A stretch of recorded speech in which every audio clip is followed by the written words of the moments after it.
I want to ask you about a headline that caught our attention this morning. Bud Light losing its title as the top-selling U.S. beer, at least for the last month. What's going on there?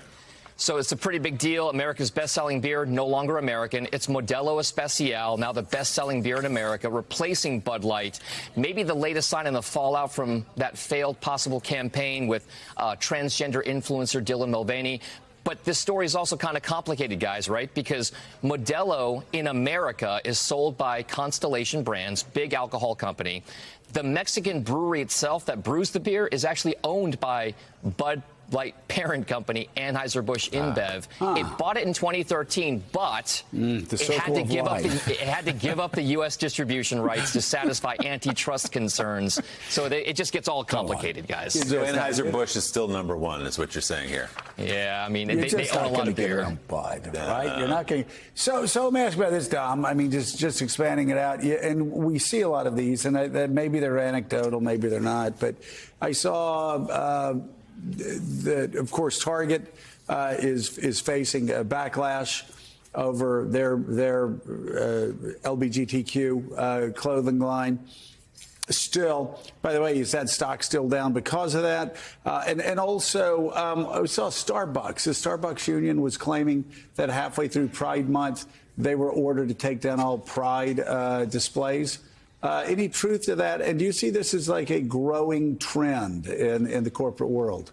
I haven't seen actual evidence that they were saying that they did it for the record across the corporate level. I've heard anecdotal reports of those things, but I haven't seen anything directly from Starbucks or other companies saying that. What I have heard are the stories, Joe, that you mentioned, which is that you have seen stories of either boycotts or some or you know, a pullback on campaigns by people to actually go and try to get people to stop shopping at those places.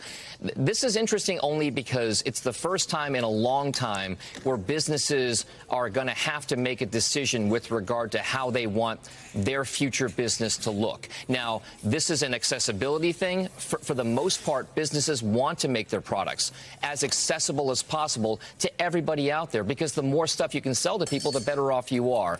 But when you run into this kind of cultural campaign, it will put a lot of these brands and companies in a tough spot where they have to actually make a hard choice about this. So it's going to be a big story in the coming weeks and months for sure, guys. Yeah, and again, Willie, I mean, I don't want to break anybody's heart, but these companies aren't doing this because somebody woke up one morning and said, I want to be more sensitive to the LGBTQ population.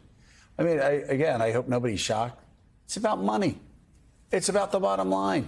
It's about getting the next generation of consumers. Like, and so, again, it's just kind of like when BP used to run those commercials when, you know, they were polluting the Gulf Coast, and they'd have some woman walking through a field. I like dandelions. Well, the spigot was still open in the Gulf, spewing oil. I mean, it's a branding thing. Yeah. And so, again, I'm sure there are people who actually genuinely care somewhere in these corporations, but this is all branding. And so when people are all freaked out, why are they doing, we're losing America? Well, you know what? Talk to your 22-year-old. Talk to your 24-year-old, because that's who these companies are trying to appeal to. You know, they don't care what politicians think. They get paid to make money. And so they think they can grow their business by making these appeals. And people are going and freaking out, like burning things down or ripping up whatever they're ripping up in Target. They're missing the point. These aren't like cultural crusaders. These are people who just want to make money.